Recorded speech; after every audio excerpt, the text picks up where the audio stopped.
My name is Chase Thornhill. I'm a managerial finance major at the University of Mississippi, and I am here to talk about early childhood approach, my preference.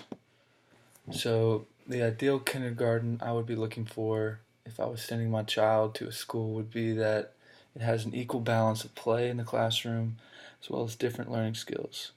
The approach I chose was the Montessori kindergarten classroom after watching all of the videos because, in my opinion, the school has principles that stood out to me. The Montessori principles are: children are to be respected for their individuality, children have a natural motivation to learn and will do so if given the right resources and opportunities. The first 6 years of a child's life are the most formative. Adults in the classroom are mostly facilitators and observers of the learner. Children have the ability to direct their own learning without interference from adults, and memorizing of material does not nurture a child's individual skills and abilities, and in fact reduces them, and it emphasizes early childhood development. Those are the principles that stood out to me from the Montessori school. Early childhood development is a key role in this curriculum because during this period are exposed to methods and practices that will continue well into the primary years of schools. Maria Montessori was a respected expert on child development. Her ideals and practices emphasize that every child goes through a unique development process and is a unique individual that can learn in line with their capacity. It was her belief that knowledge requires more than simple memorization. She emphasized that knowledge should be made specific enough so that any child of any age could understand it. She developed a method and materials that can be integrated into the classroom setting. When choosing, I compared it to a traditional classroom that many people are used to, and they seem a little different. But I think a child could benefit in different ways from this. In many Montessori schools, you will see mixed age groupings.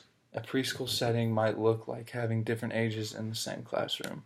For example, a 2-year-old might be in the same classroom as a 4-year-old based on developmental ability.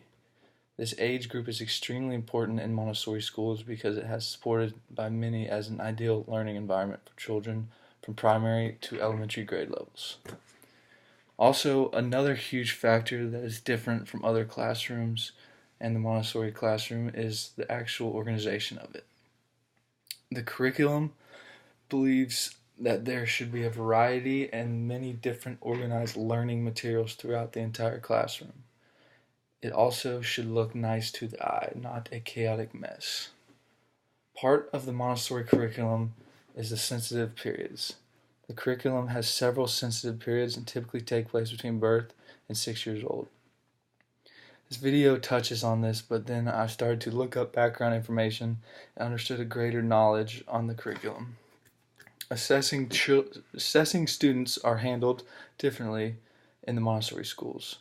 It is extremely important for teachers at Montessori schools to keep track of each child's progress and growth. They keep track of the child's growth over time. This is called continual assessment. Continual assessment is built into the classroom without the students even recognizing it. The teachers are using observation each and every day. They do not only observe, but how the students use the learning materials throughout the classroom also goes into assessing the child. As the students get older, there's more that goes into the assessing.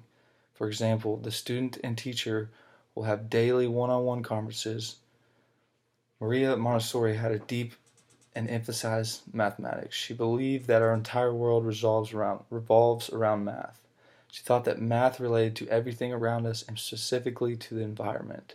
She thought that students learned math through the environment. Earlier, I discussed there's a sensitive period in the Montessori curriculum, and that is during the preschool ages. During this age, Maria suggested that is when a child learns about quantity, size, counting, and measurement. She also believed that mathematics carried all the way through every age group, learning new concepts of mathematics at every age level. All of these things are directed around why I consider it important.